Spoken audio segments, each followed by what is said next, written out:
This is my baby. He's looking for his peanut butter.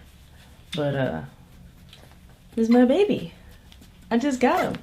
What's good, YouTube? It's your girl Jess. I'm back, and I had to make this a video because everybody kept talking about it, you know, asking about it every time I'm on live, just always asking me this damn question like I'm some type of guru. But man, listen, I'm gonna just give you my experience as always, and then I'll give you some tips after that. My experience with dating is I grew up not knowing my sexuality, and I just experimented with men for 22 years. The first 22 years of my life, hated it, horrible. Wasn't a good example of love, sex, any of it. Then I transferred into the depths of lesbianism and the beauty of diving into the legs of a woman face first.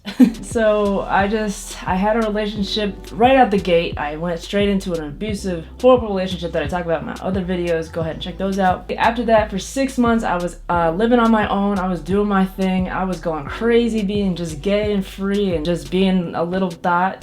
4 different prides in 1 month and then a couple different cities. 2016, man, that was one of the best years of my life. During that time, that was when like the Her app just came out. That was when dating apps were being more popular for the lesbian community specifically. I got to know a way of dating that has already changed till now. My experience dating now for the past year has been horrible. Because of the years changing and technology uprising and social media becoming so much more popular, like every year, every second, I think dating has been influenced by that so drastically that we don't even realize that we have to adapt so much right now to stay relevant and to keep our spirits high. The reason I think dating right now for me is a struggle is because the way that I'm finding people is like half through online stuff and then half in person, but both are so limited when it comes to how people talk to each other, how we interact, how much we give each other, how much we trust each other. Trust has been broken on my end so many fucking times that it's just hard to like not be that person that's just like, I'm not gonna let anybody in. So somebody in my position who doesn't have a very strong core set of values for themselves and beliefs for themselves will fall into that pattern of this doesn't exist, I don't deserve this, everybody ain't shit, that type of mentality. And that can happen for anybody if they don't build that inside worth where it's so concrete that like no matter how much fuck shit comes your way, no matter how many times girls want to leave me on red or dub me or not give me any type of explanation about why things ended or can't agree to their terms that we agreed on in the beginning, or you know, be an adult about things, communicate about things. You can sense my attitude about this, you know what I'm saying? It's a common thing, and it's so frustrating knowing that this is so common and that people not only believe that that's a thing and are that way, but they also encourage it. People really push the idea that ghosting is cool, that the non-response, I don't have to respond to you, I don't have to treat you like anything because I don't owe you anything, is cool. It's a whole mentality that I feel is so disrespectful because it feels like the core values of communication have just gone out the fucking window because we're so accessible nowadays. Information is coming at you from so many different sites at once. You can click so much faster, you can just know every topic faster. You know, wearing this shirt, knowing that, you know, Kobe died, I knew that within like the second that it happened. That's how fast our media can be, you know what I'm saying? Also, shout out to Zoda Chanu. The homie makes his clothes. If you don't know, get on the wave, man. Get on her shit, link in the bio. But not only that, but swiping is fast. You're on a dating app and you're just going, conversations are fast. It's like, if I'm not getting your attention or if it's not clicking fast enough or I'm not asking the right questions,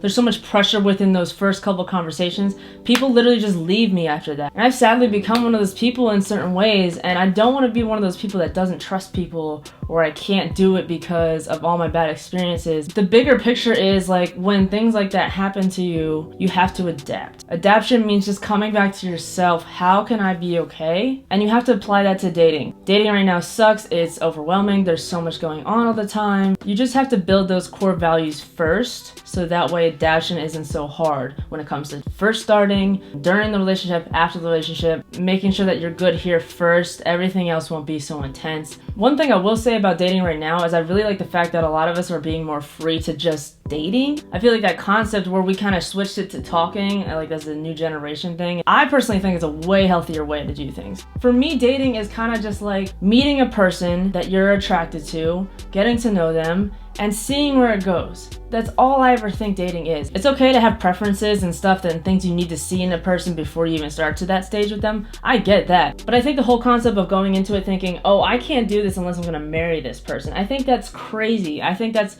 such an old standard of dating that needs to go away and stay away, because how do you know? I've dated women that I felt like I could marry in the beginning. I even talked to women I didn't even really know them, where I really felt like, man, I really like this person. But then like time will tell. Experiences will tell. Time just really shows you the true colors of people, and you have to use it in order to get to the next level. You'll never know if you're really gonna marry somebody in the first instance, in my opinion. There's just too many things to get to know about a person. Say you're 30 years, like, you know how much time that is? You know how much experience that is? Like, you have to understand where they came from. You have to understand what they're going through. You have to understand how they think. There's so many depths to a person, and to be married to them, you have to, one, like, know them, but two, like, actually get along with them and know that you can get along with them, living with them and being with them all the time like that. So I feel like the concept of dating and talking is just something that should be normalized. But don't get me wrong, I will not date somebody nowadays just to date, just to fuck. If you're gonna have friends with benefits, or you're just trying to fool around, you need to make that clear from the jump. Get that to their face, get the message across clear, because then you don't have anything that's gonna come back to you in the end. Well, oh, I caught feelings, or you led me on. No, I made it clear from the jump, this is how it's gonna be.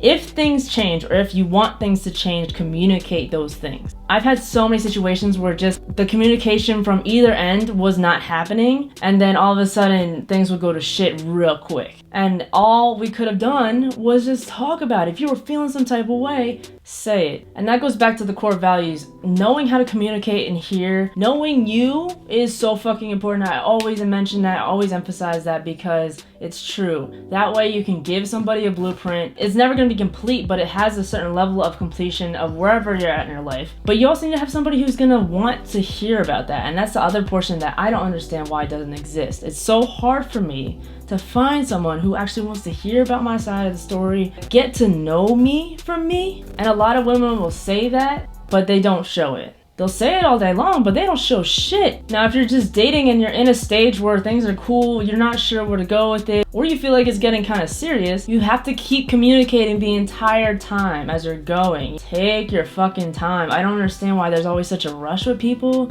I get that, like, there can be a waste of time with things, but when you have an established mission, even if a mission for you is just saying, I'm not sure what I want, but I like you, or I like this, that's okay. But, you know, if that's not okay for them, they need to say something to you. Flirting is huge. Flirting is not only a way to get somebody, but it's a way to keep the relationship alive, and it's something that should always fucking be there. If I'm with somebody, I'm gonna flirt with them the entire way fucking through. I don't care if we in our deathbeds. I'm gonna be like, girl, you look good, all wrinkly and shit. Damn, that jiggly ass, let me slap that.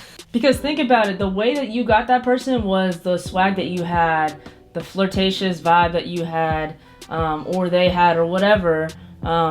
If that goes away, they're obviously gonna lose feelings. Flirting is not just a game, it's not just something for fun. It is a absolute necessity to keep a relationship alive. Being romantic, being considerate, being understanding. All those qualities sound great, right? But they can only coexist in a healthy, long-lasting, loving relationship that I feel a lot of us strive for, if all of those qualities exist within both people, like truly. And that's why I'm allowing time for me to just tell and show me that, like, I can find what the fuck I deserve. As long as I give myself that time and I put it into the universe and I'm gonna find my bae and trust that, then you're good. Just go back to you. Find what you like. Learn to love yourself. That way everything else reflects that. Once it affects your persona because you start to believe it, it starts to transfer into your dating life because you're starting to become this person that's attractive to not only another person, but to yourself in a genuine way, in a truthful way, in a way that is indestructible, in a way that's strong.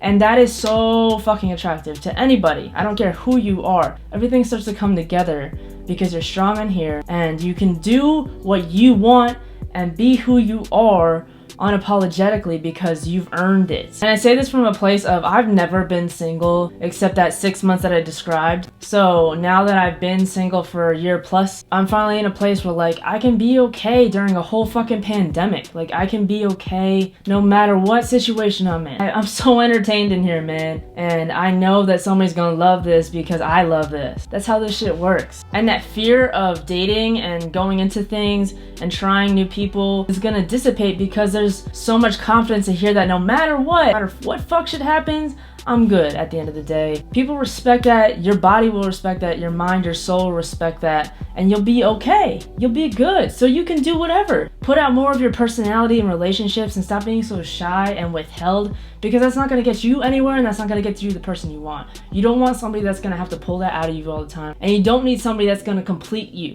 You gotta fill those gaps in here so that way you're giving from a genuine place and a place that isn't drained. You're giving from a good place, a wholesome place. Love yourselves. I love you guys. Thanks for joining me. Peace.